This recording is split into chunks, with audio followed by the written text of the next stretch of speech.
Uganda is praised around the world for its hospitality and open-door policy towards refugees. According to the Ministry of Disaster Preparedness and Refugees, there are over 1.6 million refugees in the country, 35,000 of whom have entered Uganda in the recent past. Most of the refugees come from DRC and South Sudan. During the Refugee Solidarity Summit held in Uganda in 2017, various countries pledged up to the tune of 530 million US dollars, and according to the Office of the Prime Minister, more than 400 million US dollars has so far been collected and paid through the UN agencies.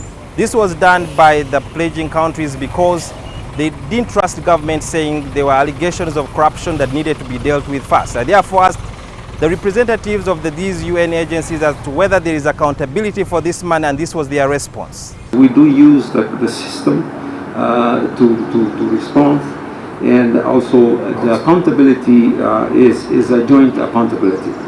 However, the Minister for Disaster Preparedness and Refugees, Hilary Onek, revealed that the agencies don't account to government despite receiving money on behalf of the government. And they gave these monies to the World Food Program, to UNHCR, to all other agencies. They chose to give to these agencies because of the stories the press is always drumming, that corruption. They think Uganda is very corrupt. You can't give the government the money. Let the money now go to the agencies. But now here you are asking that these agencies, to whom are they accountable? Maybe there are bigger corruption there. Because they have to, we are not auditing how they use that money. So these are the challenges that we face. Maybe we could even propose that let's start auditing the agencies ourselves here, so we know whether the money put in our names are used here.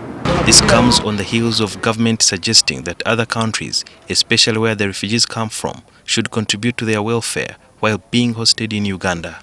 What can we do collectively with their countries?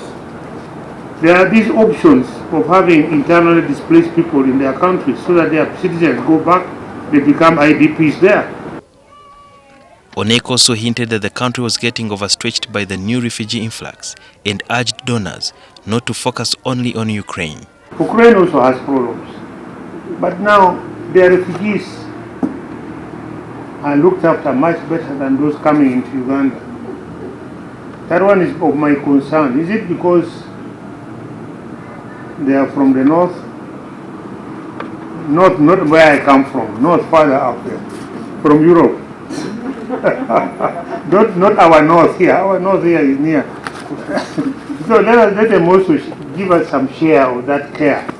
The World Food Program says the war between Russia and Ukraine has affected the program. The spike in food prices as a result of predominantly of the crisis in Ukraine is putting an extra 71 million US dollars on our overall global budget every month. So it's very significant when you consider it in tandem with the impact on consumer prices when you go to the shop and buy food, and I think everyone has noticed.